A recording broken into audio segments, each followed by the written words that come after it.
जिसको लोग कहते हैं ना ये तो बड़ा एक्सट्रीम राइट विंग आइडिया है, वो एक्सट्रीम राइट विंग की डेफिनेशन हर 20 साल में बदल जाती है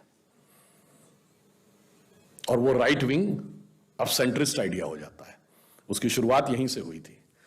1905 में जब लोकमान्य तिलक ने पूर्ण स्वराज की बात कही थी तो उनको क्या कहा गया था? Right wing fundamentalist. ये क्या बात कर रहे हैं? अरे भाई, वायसराय की एग्जीक्यूटिव काउंसिल में कंसेशंस की बात थी, पूर्ण स्वराज की बात कहां से ले आए? ये तो एक्सट्रीम राइट विंग आइडिया है। लोगों ने कहा ये हो ही नहीं सकता, ये असंभव है। अरे अंग्रेज के राज में सूरज नहीं डूबता है। ये 1905 का दशक था। आपने देखा 20 साल गुजरे, तिलक के मित्र गोखले, गोखले के शिष्य Gandhi, the movement for Swaraj has become a reality. यानी जो राइट विंग आइडिया था वो अब मॉडरेट एंड एक्सेप्टेड आइडिया हो गया। अब वहां राइट विंग कौन थे? कांग्रेस के अंदर का जिसको हिंदू एलिमेंट कहा जाता था या हिंदूवादी विचारधारा के नेता कहे जाते थे, सरदार पटेल, के.एम. मुंशी, राजेंद्र प्रसाद, सी राजगोपालाचारी, पुरुषोत्तम दास टंडन, मदन मोहन मालवीय। और 20 साल गुजरे, 47 स्वतंत्रता के बाद ये सब सरकार के हिस्से हो गए। अब ये एक्सेप्टेबल हो गया राइट विंग। अब राइट विंग का प्रतीक कौन था? श्यामा प्रसाद मुखर्जी, दीनदयाल उपाध्याय, जो सांस्कृतिक राष्ट्रवाद की बात कर रहे हैं 50 के दशक में। और 20 साल गुजरे, याद करिए 60 के दशक का अंत होते होते पुराने लोगों को याद होगा कि लोहिया जी और दीनदयाल जी के बारे में कहा जाए, दीनदयाल जी ने कहा लोहिया जी राष्ट्रवादी समाजवादी हैं और लोहिया जी ने कहा दीनदयाल जी समाजवादी राष्ट्रवादी हैं। और हमारी संयुक्त विधायक दल की सरकारें बन गई कई राज्यों में। अब वो extreme right wing idea moderate and accepted हो गया। अब 70 के दशक में राइट विंग का प्रतीक कौन था?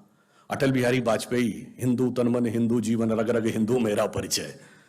और 20 साल गुजरे, 90 का दशक, अब अटल जी एक्सेप्टेबल थे, अब अडवाणी जी राइट विंग थे। सौगंध राम की खाते हैं, मंदिर वही बनाएंगे कह रहे हैं, बताइए कैसे हो सकता है?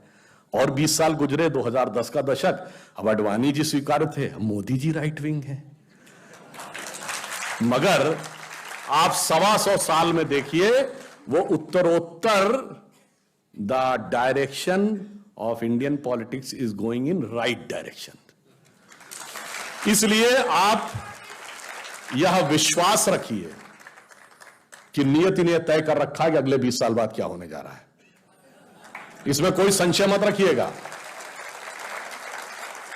जिन्होंने इस देश की सबसे पुरानी पार्टी, जिसपे मैं मजाक में कहना चाहूंगा, जो ग्रैंड ओल्ड पार्टी कहती थी, घर में जो चीजें बहुत पुराने हो जाते हैं तो कहते हैं भाई ये पुराने हो गए कपड़े, पुराने, फिर कहते हैं बहुत पुराने हो गए, फिर अगली स्टेज होती पुराने धुराने हो गए, फिर होता है कि फटे पुराने हो गए।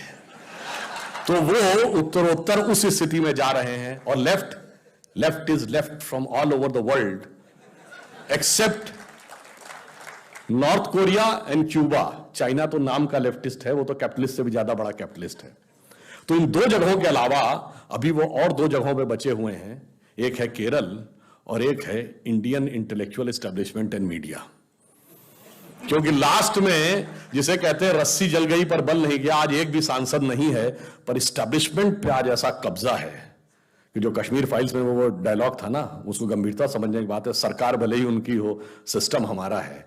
तो वो अभी ऐसी ऐसी जगहों पे हैं कि यूपी में बुलडोजर चला था ना, बुलडोजर से काम नहीं चलेगा, वैक्यूम क्लीनर लाना पड़ेगा, ये देखना पड़ेगा कि कहां कहां पे हैं।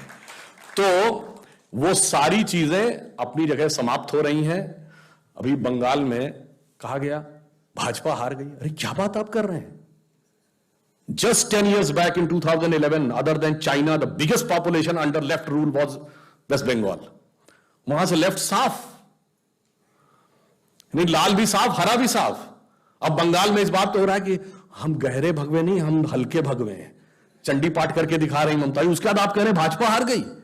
साहब इतना बड़ा वैचारिक परिवर्तन आया। और कम्युनिस्टों का कितना बड़ा पतन आया, जो कहते थे धर्म एक अफीम है, वो फुरफुरा शरीफ के गद्दी नची पीरजादा अब्बास सिद्दीकी के सजदे में गठबंधन कर लिया बंगाल में धर्म गुरु के साथ,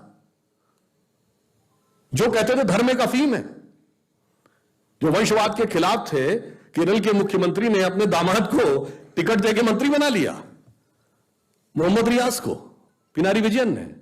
तो उनके सारे विचार समाप्त हो गए। अब आश्वस्त रहिए। देखिए प्रकृति की नियति एकदम साफ है। मोदी जी के नेतृत्व में हम जिस दिशा में आगे बढ़ रहे हैं, ये सिर्फ मोदी जी नहीं है, ये मोदी जी नियति के बड़े परिवर्तन का एक माध्यम है।